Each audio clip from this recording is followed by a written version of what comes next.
हाँ जी, नमस्कार भाई। आप सभी देश के भावी फौजियों का एडी आर्मी पॉइंट की शानदार जानदार दमदार लाइव क्लास में हार्दिक स्वागत है। सभी का अभिनंदन है। कैसे हैं आप सभी लोग? देश सेवा में जाने को लेकर सभी भावी फौजी एकदम मस्त होंगे, एकदम खुश होंगे, एकदम अपनी सेहत का ध्यान रख रहे होंगे, अपने माँ बापू का ख्याल रख रहे होंगे और उनके सपनों पर खरा उतरने के लिए दिन रात मेहनत भी कर रहे होंगे। तो सभी लाडले भावी फौजियों को जय हिंद, सभी को गुड इवनिंग, वंदे मातरम, राधे राधे, राम राम जी। चलिए सेशन की करेंगे शुरुआत। उससे पहले सभी भावी फौजी जल्दी से जुड़ जाइए। पूरे 50 प्रश्न और वही अंदाज आपके लिए होने वाला है कि 50 में से 40 प्लस प्रश्नों को हमें एकदम सही करना है। स्वागत है भाई सभी का, जुड़िए जल्दी से। तूफानी फौजी, नेगी आर्मी, ठाकुर साहब, अनिरुद्ध सिंह, राहुल कुमार, कुशाल पाल, हर्षित यादव, तूफानी फौजी, गौतम कुमार, शिवम यादव, सूरज कुमार लड़का 2006 वाला, मिथुन सिंह, अनिरुद्ध भाई, सोफिया फौजी। चलिए भाई, पहला प्रश्न आ रहा है तुम्हारे सामने। एकदम तैयार हैं आप? जी एकदम तैयार है। लीजिए भाई, पहला क्वेश्चन है, करिए इस प्रश्न को सही। पहला क्वेश्चन है, प्रसिद्ध संगीतकार तानसेन का मूल नाम क्या था? बताओ भाई, तानसेन का ओरिजिनल नाम क्या था? शानदार है भाई। 2025 आर्मी भर्ती, तूफानी भर्ती आपके लिए आ रही है और उसमें से आप जो है वो आंसर देंगे। देखो दोस्त, तानसेन का जन्म आपने कहां पर पढ़ा है? एमपी के ग्वालियर, है ना जी। और ग्वालियर को क्या कहते हैं? सिटी ऑफ म्यूजिक कहा जाता है ना। यूनेस्को ने दर्जा दिया है। आपसे पूछा है तानसेन का मूल नाम क्या है? तानसेन किसके दरबारी कवि थे? याद रखना, अकबर के। ठीक है, तानसेन को इसी अकबर ने किसकी उपाधि दी थी? मियां की। ठीक है जी। और अकबर के क्या थे? नवरत्न में से एक। ठीक है, आपसे पूछा है तानसेन का ओरिजिनल नाम क्या है? और ऑप्शन होगा आपका एकदम सी ऑप्शन, राम तन्नू पांडे। इनको तानसेन की उपाधि जो है, ग्वालियर के राजा थे। ग्वालियर के राजा कौन थे? राम तन्नू पांडे को ग्वालियर के राजा विक्रमजीत ने तानसेन की उपाधि दी, जबकि अकबर ने इनको मियां की उपाधि दी। मेरे दोस्त, किस किस का सही है? जी गुरुजी एकदम सही है। चलिए भाई, कुतुब मीनार का निर्माण जो है किस सूफी संत की स्मृति में करवाया गया है? आपने पढ़ा है कुतुब मीनार कहां पर है? सबको पता है गुरुजी, दिल्ली में है। कहां पर है? दिल्ली में है। और दिल्ली का कौन सा इलाका? आप कभी जाएंगे तो मेहरौली, है ना। अब आपसे पूछा है इसका जो निर्माण है किस सूफी संत की याद में करवाया गया है? देखो भाई, कुतुब मीनार आप लोगों ने बहुत बार पढ़ी है ना, और आर्मी के पेपर में हर बार यहां से प्रश्न क्रॉस हो जाता है। इसका निर्माण जो है वो शुरू किसने करवाया? कुतुबुद्दीन ऐबक, गुलाम वंश की स्थापना। ठीक है जी। इसका निर्माण कार्य पूरा जो है वो कुतुबुद्दीन ऐबक के बाद इल्तुतमिश ने जो है इसका निर्माण करवाया था। ठीक है, अब आपसे पूछा है किसकी याद में करवाया गया है? और कंफ्यूजन बहुत है। कोई निजामुद्दीन औलिया की ओर जा रहा है, कोई बख्तियार काकी, बाबा फरीद पर कोई भी नजर नहीं है, लेकिन मोइनुद्दीन चिश्ती पर भी बहुत सारे कमेंट है। ऑप्शन होगा आपका बी, बख्तियार काकी की स्मृति में जो है इसका निर्माण करवाया जाता है। किस किस ने गलत किया है? लाडले गलत हो गया, कोई बात नहीं है, आगे हमें ध्यान रखना है। ठीक है, आपसे पूछेगा दिल्ली अभी दूर है ना। ये किसने कहा था? दिल्ली अभी दूर है, तुगलक वंश के लिए हम आपको जो है एप्लीकेशन में पढ़ा रहे हैं, ये इन्होंने कहा। और ख्वाजा मोइनुद्दीन चिश्ती की दरगाह कहां पर है? राजस्थान के अजमेर में। चलो भाई, भारत में एक रेलगाड़ी है जो सबसे लंबी दूरी तय करती है। भारत में सबसे लंबी दूरी तय करने वाली ट्रेन कौन सी है? हां, पूछा है भाई आपसे और आप लोगों ने पढ़ा है। भारत का सबसे लंबा रेल मार्ग कौन सा है? दुनिया का 5वां है। भारत का क्या है? जी गुरुजी, भारत का पहला है। दुनिया का क्या है? 5वां है। कहां पर है? भारत के असम राज्य से लेकर कहां पर? तमिलनाडु, है ना।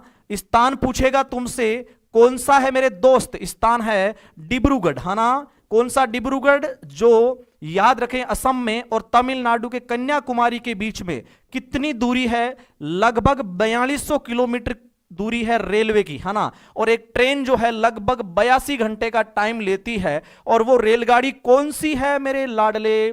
जी गुरुजी, वंदे भारत। कौन बता रहा है भाई? अरे वंदे भारत जो है वो भारत की सबसे तेज चलने वाली है। वंदे भारत भारत की सबसे तेज चलने वाली गाड़ी है। आपसे पूछा तो है सबसे लंबी दूरी कौन तय करती है? विवेक एक्सप्रेस भारत की सबसे लंबी ट्रेन है। चलो भाई अगला सवाल, नीला ग्रह किसे कहा जाता है? गुरुजी एकदम जीरो लेवल का प्रश्न होगा, क्योंकि इस प्रश्न को हम छोड़ेंगे नहीं। यह प्रश्न तो सीधा 100 में से 100 भाइयों के सही होगा। पूछा है किस ग्रह को नीला ग्रह कहा जाता है? पृथ्वी, शुक्र, बुध और एक ऑप्शन में है वो मंगल, है ना। लिखने वाले ने यहां पर लिख दिया है मंगल, हिसाब से लिखा है गंगल, है ना। आप बताओ भाई किस ग्रह को, क्योंकि यहां पर आपके मैं कमेंट सेक्शन की ओर निगाहें दौड़ाऊंगा तो आंसर सभी का एकदम सीधा गुरुजी आंखें बंद करके निशाना साधा है, वो है पृथ्वी, और एकदम सटीक है। देखो क्यों कहा जाता है? पृथ्वी पर पानी की मात्रा, है ना, याद रखें लगभग 2/3 भाग पर क्या है, यहां पर पानी है। इसलिए यहां पर याद रखना, पेपर में आपको यह भी पूछ सकता है जलीय ग्रह भी कहा जाता है पृथ्वी को, ठीक है ना जी। आपसे पूछे लाल ग्रह कौन सा है? लाल ग्रह आप सबको पता है कौन सा है, मंगल, है ना। शुक्र पृथ्वी की बहन, बहुत सारी चीजें पढ़ते हैं, और सबसे छोटा बुध। चलो भाई ये प्रश्न छप गया है भाई, इस पर अपना दिल आप भी रखना, और 101% आपको ये प्रश्न 2025 के पेपर में छपा हुआ मिलेगा। पिछली बार भी इससे जुड़ा हुआ प्रश्न आपके आया था। यह दिवस अब आने वाला है कितने दिन बाद में? क्योंकि हम पढ़ते हैं थल सेना दिवस, है ना मेरे दोस्त, क्या पढ़ते हैं? थल सेना दिवस जो है ये कब मनाया जाता है? सब लोग पढ़ते हैं 15 जनवरी को। कब? 15 जनवरी को। अब आ रही है 15 जनवरी, 15 दिसंबर से निकल गए, अगली 15 तारीख को होगा थल सेना दिवस। अब थल सेना दिवस जो है याद रखें 2025 का करंट का प्रश्न बनेगा, और करंट दौड़ाना है भाई इस प्रश्न को सही करके, है ना। किस किस का यहां पर सही है? जी जयपुर राजस्थान में जी लाडले, वहां पर जो है सीएनजी से एक जो ट्रक है, बताया जा रहा है कि वहां पर जो है वो एक बड़ा हादसा हुआ है कल ही के दिन, हमसे ज्यादा दूर नहीं है, 100 किलोमीटर की दूरी है, और लगभग 15 के करीब जो है वो लोगों की वहां पर मृत्यु हुई है। बहुत ही दुखद घटना है ना जी। चलिए थल सेना दिवस 2025 का आयोजन कहां पर होगा आप बताइए? नई दिल्ली, बेंगलुरु। देखो मेरे दोस्त याद रखना 2022 से पहले पहले आज तक थल सेना दिवस का आयोजन हमेशा नई दिल्ली में होता था, करियप्पा ग्राउंड में। लेकिन 2025 में यह आयोजन होगा महाराष्ट्र के पुणे में, है ना। पुणे में होगा, यह प्रश्न छपेगा, गारंटी ले लो, यह प्रश्न छपने वाला है। इससे पहले 2023 के थल सेना दिवस का पहली बार दिल्ली से बाहर आयोजन हुआ बेंगलुरु में, और 2024 का जो थल सेना दिवस है ये यूपी के लखनऊ में हुआ, और 2025 का कहां पर होगा? जी गुरुजी पुणे में। ए वालों क्या कंडीशन है, 2022 तक यहां होता था, ठीक है। चलो भाई भारत सरकार ने जम्मू कश्मीर से अनुच्छेद 370 को कब निरस्त किया, है ना। यानी कि जम्मू कश्मीर उस समय भारत में कितने राज्य थे आप लोगों ने पढ़ा है? 2 प्रश्न आएंगे। देखो एक तो आपसे पूछेगा धारा 370, है ना, अनुच्छेद 370 आर्टिकल 35A, ये कब हटाया गया? दूसरा इसी के साथ एक आपको पूछता है जम्मू कश्मीर और एक और होता है लद्दाख, ये भारत के 2 केंद्र शासित प्रदेश बनते, क्योंकि उस समय जम्मू कश्मीर भारत का राज्य था, बाद में केंद्र शासित प्रदेश बनता है ना।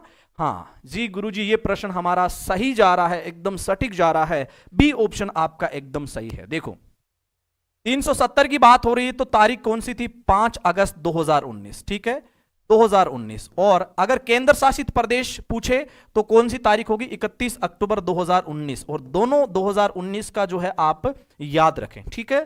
चलो कंचनजंगा पर्वत शिखर किन 2 देशों के बीच में स्थित है? यानी कि भारत की सबसे ऊंची चोटियों में से एक है कंचनजंगा, है ना जी। मेरे दोस्त कटऑफ का क्या आप पूछ रहे हैं, बताएंगे बहुत जल्दी अलग से वीडियो बना के।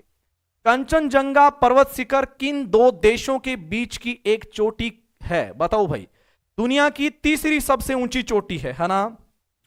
देखो आपसे कई बार पूछते हैं कंचनजंगा, है ना। कंचनजंगा की ऊंचाई कितनी है? 8586 मीटर, है ना। It means mount Everest K2 के बाद में जो है ये दुनिया की कौन सी है? तीसरी सबसे ऊंची चोटी है, ठीक है जी। एक ऑप्शन में भारत नजर आ रहा है जी, और एक आपने आंसर में भारत और नेपाल लिखा है, बिल्कुल सही है। भारत में पूछे तो कहां पर होगी? सिक्किम में, है ना। भारत और नेपाल के बिल्कुल बॉर्डर पर है, वो है आपकी कंचनजंगा, डी ऑप्शन। आपसे पूछे केवल भारत में स्थित भारत की सबसे ऊंची चोटी कौन सी होगी? याद रखना नंदा देवी, है ना। ये भी आपको ध्यान में रखना है। सवाल अगला है, वैदिक काल में रावी नदी को किस नाम से जाना जाता है? मेरे दोस्त आपसे पूछा है वैदिक काल में एक नदी थी जिसका नाम है रावी नदी, कौन सी? जी गुरुजी रावी नदी। और बताओ इस रावी नदी को किस नाम से जाना जाता है? एकदम सीधा सा प्रश्न जो पेपर में कई बार आ चुका है।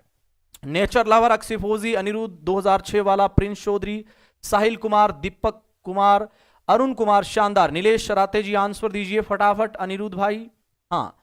रेशर चौधरी, तमीन पंवार, संदीप जाट रेजिमेंट, चौधरी बीएसएफ, हाँ। चलिए भाई आंसर आ चुका है इस प्रश्न का। रावी नदी है ना। रावी नदी कहां से निकलती है? हिमाचल प्रदेश वालों बताओ। कांगड़ा चंबा है ना, वहां से निकलती है जी। लंबाई कहां कितनी है? लगभग 725 किलोमीटर। कहां कहां बहती है? भारत और पाकिस्तान में। कहां कहां? भारत और पाकिस्तान में, ठीक है। पाकिस्तान का लाहौर शहर इसी नदी के तट पर है और पाकिस्तान के पंजाब प्रांत तक बहती है। उसके बाद ये जो है चिनाब नदी जो है, चेनाब नदी है, उसमें मिल जाती है ना। रावी नदी आपसे पूछा है, उसका नाम है, याद रखना, वैदिक नाम है परुष्णी। कई बार पेपर में आपको इरावती नाम भी मिलता है, वो भी एकदम सही होगा, ये आपको ध्यान में रखना है भाई, ठीक है। चलिए, हाँ भाई समीन रेशर भाई लीजिए। चलो, शक कैलेंडर का पहला महीना कौन सा होता है ना। आपसे ये पूछे कि भारत का राष्ट्रीय कैलेंडर है ना, शक अगर पूछे, शक संवत है ना, पढ़ते ना हम, आपसे पूछे भारत का राष्ट्रीय कैलेंडर है ना, कौन सा है? शक। भारत का क्या है? राष्ट्रीय कैलेंडर। अंग्रेजी नहीं है भाई, याद रखना, ग्रेगोरियन नहीं है ना। आपसे पूछा है भारत का राष्ट्रीय कैलेंडर, सरकार ने मान्यता कब दी? 1957 में इसको जो है वो मान्यता देते हैं, ठीक है जी। आपसे पहला महीना पूछा है, टोटल कितने होते हैं? 365 दिन, 12 महीने हम पढ़ते हैं। हाँ, शक कैलेंडर का पहला महीना। और इसकी शुरुआत किसने की थी? आपको पता होना चाहिए, कनिष्क है ना। कौन से? कनिष्क किस वंश का राजा था? कुषाण वंश का है ना। याद रखना मेरे दोस्त, ये आपसे पूछा है पहला महीना, तो आपका होगा यहां पर चैत्र जो है ये पहला महीना है। और अंतिम महीना कौन सा है लाडले? फाल्गुन है ना। अंतिम महीना कौन सा है? फाल्गुन, ये याद रखना। और पेपर में ये भी आपसे पूछ सकता है कब शुरू की गई, तो ये आपको ध्यान में रखना है। चलिए दोस्त, अगला सवाल है एकदम सीधा सा, जो आपको बिल्कुल ही उलझाएगा नहीं। ताजमहल है ना, कहां पर है? जी गुरुजी आगरा, उत्तर प्रदेश में है। अर्जुमंद बानो बेगम है ना, जो शाहजहां से विवाह करने के पश्चात मुमताज के नाम से जानी जाती है। ताजमहल को डिजाइन किसने किया? बिल्कुल सोचने की जरूरत नहीं है, मेरे हिसाब से आपका आंसर यहां पर कमेंट सेक्शन में सटीक जा रहा है। उस्ताद अहमद लाहौरी, बी ऑप्शन एकदम सही है भाई, यहां पर देखने की जरूरत नहीं है। कितनी बार ये प्रश्न आर्मी के पेपर में छपा है, उसी हिसाब से रिपीट हो गया है। और तुम्हारे सामने ऐसे प्रश्न आते हैं इजी लेवल के, तुरंत टूट पड़ते हो कि हाँ इस प्रश्न को हम छोड़ेंगे नहीं। चलो भाई, सवाल है भारत अब तक कितनी बार संयुक्त राष्ट्र की सुरक्षा परिषद का अस्थायी सदस्य बन चुका है? यह प्रश्न तुम्हारी तैयारी का बहुत यहां पर लोहा लेने वाला है। कितनी तुम तैयारी कर रहे हो वो देखा जाएगा। देखो, हमने पढ़ा है संयुक्त राष्ट्र है ना, संयुक्त राष्ट्र, ठीक है। भारत इसका क्या है? संस्थापक देश है। संयुक्त राष्ट्र में कितने सदस्य होते हैं? प्रेजेंट टाइम में 193 है, ठीक है जी। स्थायी और अस्थायी सदस्य होते हैं। स्थायी कितने हैं? 5 है। और अस्थायी कितने होते हैं? 10 होते हैं। टोटल होते हैं 15। अस्थायी सदस्य कितने वर्ष के लिए चुने जाते हैं? 2 वर्ष के लिए रहते हैं। भारत जो है 1950 से लेकर आज तक संयुक्त राष्ट्र में कितनी बार चुना गया है? मेरे दोस्त, आपसे पूछा क्या गया है वो बताओ। पूछा गया है भारत अब तक कितनी बार चुना गया। आपसे ये नहीं पूछ रहा अस्थायी कितने, अस्थायी सबको पता है 10 है। आज तक भारत जो है वो कितनी बार चुना गया है, ये आपसे पूछ रहा है। और बहुत तुक्केबाजी हुई है। ऑप्शन है आपका डी। भारत जो है, याद रखना, 1950 से लेकर 2022 तक भारत जो है 8 बार आज तक जो है यहां पर चुना गया है। गलत हुआ ना, लेकिन याद रखें आखिरी बार गलत होना चाहिए। और ऐसे प्रश्न आएंगे पेपर में, अभी आप चाहे इनसे दूरी बना लीजिए, लेकिन ये प्रश्न आपको पेपर में मिलेंगे भाई। चलिए भाई, अगला सवाल है कोलार गोल्ड फील्ड्स है ना। कोलार गोल्ड फील्ड्स जो है वो कहां पर है? आपसे पूछा है। मूवी देखिए ना, केजीएफ। कौन सी? पिछली बार आर्मी के पेपर में प्रश्न आया हुआ है, केजीएफ। कोलार गोल्ड फील्ड्स कहां पर अवस्थित है? भारत के किस राज्य में है? फटाफट आप आंसर दीजिए। कोलार गोल्ड फील्ड्स तमिलनाडु, कर्नाटक, ओडिशा और ऑप्शन है आपके आंध्र प्रदेश। सर जी आज का लेवल बहुत कठिन है मेरे दोस्त, आपको पता है लेवल से आपको भिड़ना होगा, टकराना होगा, नहीं तो बात आपकी बनेगी नहीं, है ना। स्कोर जो है वो बढ़ाने के लिए लेवल का पढ़ोगे, इजी लेवल वाला तो सबको आ रहा है ना। कोलार गोल्ड फील्ड्स जो है वो कहां पर अवस्थित है? तमिलनाडु, कर्नाटक, उड़ीसा, आंध्र प्रदेश। और ये भी बता देता हूं आज जनरल साइंस के तूफानी प्रश्न होंगे और उन तूफानी प्रश्नों में मैं तुम्हारे साथ रहूंगा, है ना। केडी सर की जो आज है वो तबीयत थोड़ी खराब है ना। तुकाराम पूनिया कह रहा है कि सर जी पिछली बार ये प्रश्न मेरे पेपर में आया था। बिल्कुल भाई वही प्रश्न जो आपके पेपर में छपने वाले हैं। देखो केजीएफ जो है आपसे पूछा है, केजीएफ है ना, भारत के किस राज्य में है? कर्नाटक राज्य के कौन सा जिला? कोलार, ठीक है जी। एक याद रखना किसकी है? सोने की खान, सोने की क्या है? लाडले। और इंपॉर्टेंट ये भी पूछा जाता है कोलार फील्ड का राष्ट्रीयकरण यानी सरकार ने अपने अंडर कब लिया? 1956, ये भी आपको याद रखना है। पिछली बार आर्मी के पेपर में है जैसे कि जैसे हूबहू प्रश्न जो है वो छप गया था, ठीक है। Runner Pramod I am weak, weak कुछ भी नहीं होता। टेस्ट क्रिकेट में भारत के लिए पहला शतक किस खिलाड़ी ने लगाया? देखो हमने बहुत कुछ पढ़ा है, क्या क्या पढ़ा है? टेस्ट क्रिकेट में भारत के प्रथम कप्तान यानी ओवरऑल भारत के प्रथम कप्तान, भारत ने पहला टेस्ट खेला 1932 में, कौन थे? सीके नायडू थे, ठीक है। कौन थे? सीके नायडू कैप्टन थे। आपसे पूछा है टेस्ट क्रिकेट में प्रथम शतक लगाया जिसने, उस खिलाड़ी का नाम क्या है? हाँ, ये एग्जाम का कल सुबह जो है वो फाइनलेशन वीडियो हमारा आएगा, मैं आपको कल सुबह बताऊंगा, ठीक है। हाँ, टेस्ट क्रिकेट में पहला शतक लगाने वाले भारतीय खिलाड़ी कौन है? Option C D A B में बहुत कंफ्यूजन चलता हुआ नजर आ रहा है मेरे दोस्त, ये कंफ्यूजन ऐसे नहीं होना, ठीक है। देखो आपसे पूछ रहा है टेस्ट क्रिकेट यानी कि टेस्ट क्रिकेट में भारत के लिए आजाद भारत के पहले टेस्ट कप्तान थे लाला अमरनाथ, है ना। इन्होंने 1933, है ना, इसमें जो है पहला टेस्ट शतक लगाया था भारत के लिए। अगर पूछता भारत के लिए T20 क्रिकेट में पहला शतक किसने लगाया? सुरेश रैना ने 2010 में। अगर पूछता भारत के लिए वनडे क्रिकेट में पहला शतक किसने लगाया? 1983 में कपिल देव ने, ठीक है। और अगर पूछता भारत के लिए वनडे क्रिकेट में दोहरा शतक जो है वो किसने जड़ा था? वो थे सचिन तेंदुलकर, ठीक है। तो आप लोगों को बहुत प्यार से पढ़ना होगा, बहुत समझदारी से आगे बढ़ना होगा, तब जाके बात बनेगी, ठीक है। हाँ भाई, अगला सवाल, भारतीय राष्ट्रीय कांग्रेस की प्रथम महिला अध्यक्ष कौन है? इंडियन नेशनल कांग्रेस की पहली महिला अध्यक्ष ओवरऑल आपसे पूछा है। कौन कौन जो है वो चेंज कर रहे हैं? देखो भाई, लव यू सर आसाम से, जी बिल्कुल छेत्री साहब, आपको भी बहुत सारा प्यार। प्रश्न है भारतीय राष्ट्रीय कांग्रेस की प्रथम महिला अध्यक्ष है एनी बेसेंट, सरोजनी नायडू, नीरजा पांडे, विजय लक्ष्मी पंडित। किस किस का यहां पर सही जा रहा है भाई ये प्रश्न? और यहां पर मैं देख रहा हूं ए और एक ऑप्शन है बी, यहां पर ज्यादा है।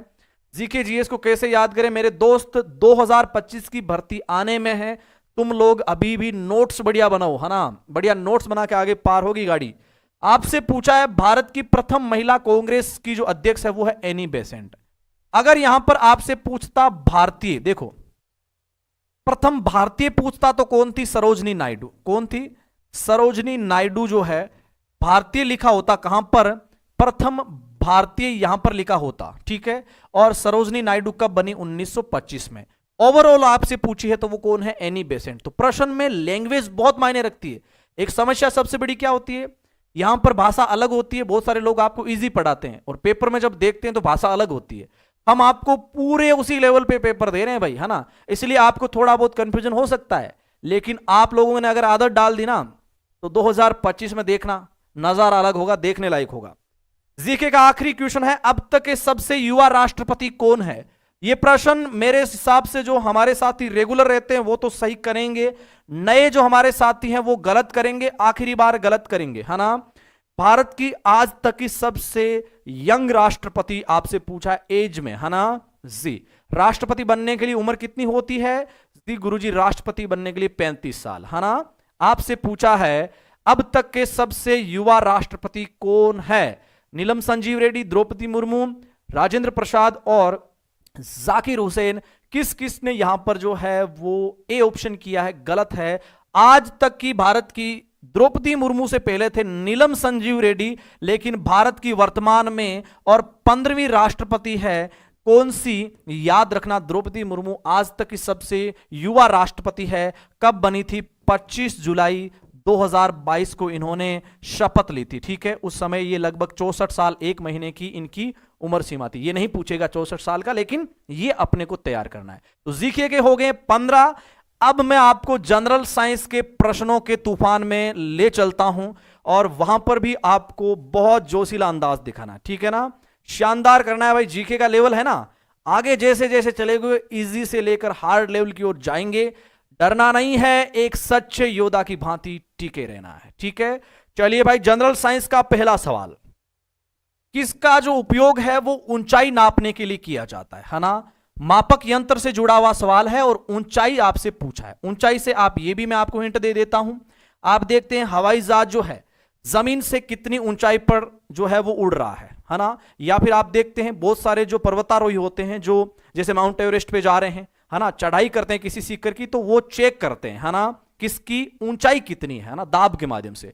तो आपसे पूछता है किसका उपयोग ऊंचाई मापने नापने के लिए किया जाता है। बहुत कंफ्यूजन है ना, बैरोमीटर क्यों बता रहे हो भाई, दिमाग पैरों में आ गया क्या तुम्हारा, बैरोमीटर बता रहे हो। ऐसे तुक्का मारो तो दिल से मारो है ना, ऐसे नहीं। आपसे पूछा ऊंचाई मापने के लिए किसका प्रयोग किया जाता है, आंसर चलूं मैं, ऑप्शन देखो। बैरोमीटर जिसने बताया है, वायुमंडलीय जो दाब होता है, वायुमंडलीय जो दाब होता है उसका मापन किया जाता है किससे, बैरोमीटर से। ठीक है गुरुजी, ये प्लानीमीटर क्या होता है, आप लोगों ने मानचित्र देखा है जी। इस मानचित्र में जो क्षेत्र होते हैं या नक्शों के क्षेत्रफल के मापन के लिए किसका उपयोग किया जाता है, प्लानीमीटर। और ऊंचाई मापने के लिए होता है आपका अल्टीमीटर, ये आपको ध्यान में रखना है। सी ऑप्शन आपका एकदम सही है। किसी दरवे के है ना उसके लिए होता है, याद रखना। चलिए, मनुष्य की जीभ के किस भाग पर कड़वाहट का अनुभव होता है ना। आप भोजन करते हैं, आप खाना खाते हैं या कुछ अच्छा खाते हैं, कुछ मीठा कड़वा, तो उस कड़वे की बात हो रही है, वो कड़वा आपको जीभ पर कहां पर अनुभव होगा है ना, जीभ। आपसे पूछा है मनुष्य की जीभ पर कड़वाहट का अनुभव किस भाग पर होता है, अगला, किनारों पर या मध्य भाग, या होता है आपके ऑप्शन में जो है वो आपके सामने है पिछला भाग। तो 4 ऑप्शन नजर आ रहे हैं। एक क्या कह रहे हैं सर, आपका जो लैंग्वेज पूछते हैं ऐसे क्वेश्चन एग्जाम पूछता है गुरुजी, हम पता है। हाँ जी भाई बिल्कुल, ये शानदार जो है आपको पूछते हैं है ना, मनुष्य की जीभ का कड़वाहट भाग है ना। देखो हम देखते हैं हमारी जीभ पर छोटे छोटे अंकुर होते हैं ना, अपनी जीभ पर छोटे छोटे आपको अंकुर नजर आएंगे। ठीक है, और ये होती है आपकी स्वाद कलियां है ना, और यही हमें किसी चीज के स्वाद का अनुभव करवाते हैं। किसी भी कड़वाहट का हमारे जीभ का पिछला भाग होता है ना, वो हमें अनुभव करवाता है, और अगला भाग होता है वो मीठे का अनुभव करवाता है। क्या करवाता है, मीठे का अनुभव। ये आपको ध्यान में रखना, ये प्रश्न पेपर में आया हुआ है ना। चलिए भाई, अगला सवाल, कौन दूध को दही में, ये जो आप चाह रहे हैं वो प्रश्न नहीं है, थोड़ा सा उससे अलग है। आपसे पूछा है कौन दूध को प्राकृतिक तरीके से दही में परिवर्तित करने के लिए जिम्मेदार होता है। आपसे पूछा, देखो हम पढ़ते हैं दूध को दही बनाने, क्या कहलाता है, किण्वन। क्या कहलाता है जी गुरुजी, किण्वन कहलाता है। होता क्या है, आप याद रखें, दूध को दही में परिवर्तित करने के लिए कौन रेस्पॉन्सिबल होता है, विषाणु, जीवाणु, शैवाल या कवक है ना। आपसे पूछा है ऑप्शन में, हाँ हाँ हाँ, यहां पर मुझे कमेंट सेक्शन में नजर आ रहा है, नाम भी लिख रहे हैं, कौन सा जीवाणु होता है जी गुरुजी, लैक्टोबैसिलस है ना। कौन सा होता है, जो आपने आंसर्स दिया है बिल्कुल सही है मेरे दोस्त, यही जीवाणु दूध के अंदर, याद रखना, जो शर्करा होती है लैक्टोज, उसको किस में कन्वर्ट कर देता है, लैक्टिक एसिड में है ना। ये आपको ध्यान में रखना है, कौन सा ऑप्शन है, जीवाणु, बैक्टीरिया। चलो, मिर्च में तीखापन जो है वो किसके कारण होता है। आपसे ये प्रश्न न जाने कितनी बार आर्मी के पेपर में पूछा गया है मेरे दोस्त। गुरुजी 8 पर कैसी भर्ती देखें, मेरे दोस्त ट्रेडमैन की देख सकते हैं आप, क्या दिक्कत है। मिर्च में तीखापन है वो किसकी उपस्थिति दर्शाता है, लाइकोपिन, कैप्साइसिन, कैरोटीन और एंथोसाइनिन। आपके सामने 4 ऑप्शन मौजूद हैं, और ये प्रश्न तो जैसे ही दिखा, और मेरे हिसाब से साइंस में आप लोगों को ऐसे प्रश्न बहुत शानदार तरीके से आपकी तैयारी को दर्शाता है। पूनम वैष्णव शानदार, सुनील पुनिया, तूफानी फौजी कुलदीप, रेशर प्रवीण पाल, और ऑप्शन जो दिखा रहे हैं मेरे दोस्त, हाँ भाई बिल्कुल गाजर वाला सही है। देखो आपसे पूछे क्या पूछे, मिर्च में तीखापन। और ये जो केप्सोसाइनिन हो ना, केप्साइनिन, याद रखना ये कहां पर होता है, मिर्च का जो मिडल भाग होता है ना, मध्य भाग, वहां पर उपस्थित होता है। इस वजह से तीखी गंध भी महसूस होती है ना, तीखापन महसूस होता है, वो होता है। टमाटर का लाल रंग किस कारण होता है, टमाटर का लाल रंग जो है मेरे दोस्त किस कारण होता है, लाइकोपिन के कारण। अपन पढ़ते हैं गाय का जो दूध होता है ना, वो क्या है, आपको हल्का पीला दिखाई देता है, वो किस कारण होता है, याद रखना कैरोटीन, इसके अलावा गाजर भी, है ना। चलिए, नाखून का सफेद होना, जी बिल्कुल सही है। चलो, रात के समय पेड़ के नीचे सोना उचित नहीं है, क्योंकि पेड़ जो है वो रात में क्या छोड़ते हैं भाई। चलो, आपसे पूछा है रात के समय पेड़ के नीचे, नहीं भाई केशिन तो ऑप्शन में ही नहीं है। आपसे पूछा है रात के समय पेड़ के नीचे सोना उचित नहीं है, क्योंकि पेड़ जो है रात के समय क्या छोड़ते हैं। आपसे सीधा सा सवाल, एकदम इजी लेवल का सवाल। अगर आपसे मैं ये पूछूं कि एक ऐसा भी टाइम होता है जिस टाइम पौधे ना तो CO2 ना O2, ना तो ऑक्सीजन छोड़ते हैं ना कार्बन डाइऑक्साइड, वो कौन सा टाइम होता है, संध्या का। कौन सा, संध्या का समय होता है, क्योंकि इस समय प्रकाश संश्लेषण न के बराबर होता है ना, सूर्योदय प्रकाश संश्लेषण न के बराबर, है ना। तो आपसे पूछा है इस प्रश्न में कि रात के समय, आपने देखा होगा रात के समय पौधे कार्बन डाइऑक्साइड छोड़ते हैं, है ना। याद रखना, दिन में कौन सी, O2, और रात के समय CO2, है ना। ये आपको याद रखना। इसलिए क्या है, अगर आप सोते हैं पेड़ के नीचे तो CO2 से जो है आपकी ऑक्सीजन की परिवहन क्षमता है उस पर इफेक्ट पड़ता है, सांस फूलने लगती है ना। ये आपको ध्यान रखना है, ठीक है। चलो मेरे दोस्त, कौन सा रोग मच्छर के काटने से नहीं होता है, मच्छर के काटने से इनमें से कौन सा रोग नहीं होता है। रोगों से संबंधित आपसे प्रश्न पूछा है, सबसे ज्यादा पीपल। हाँ भाई, पीपल तो रात को भी ऑक्सीजन छोड़ता है ना। पीपल के बारे में कहा जाता है पीपल जो है वो रात के समय भी अक्सर ऑक्सीजन छोड़ता है, बाकी पेड़ों की बात अलग है ना। चलो, कौन सा रोग जो है वो मच्छर से नहीं होता है, ऑप्शन दीजिए। जी भाई, टीए के लिए बहुत शानदार ये लेवल का है, और टीए का तो हमने स्पेशल एक MCQ बैच भी लॉन्च कर दिया है। कल सुबह आपको टीए के एग्जाम की एग्जैक्ट डेट आने वाली है तुम्हारे सामने।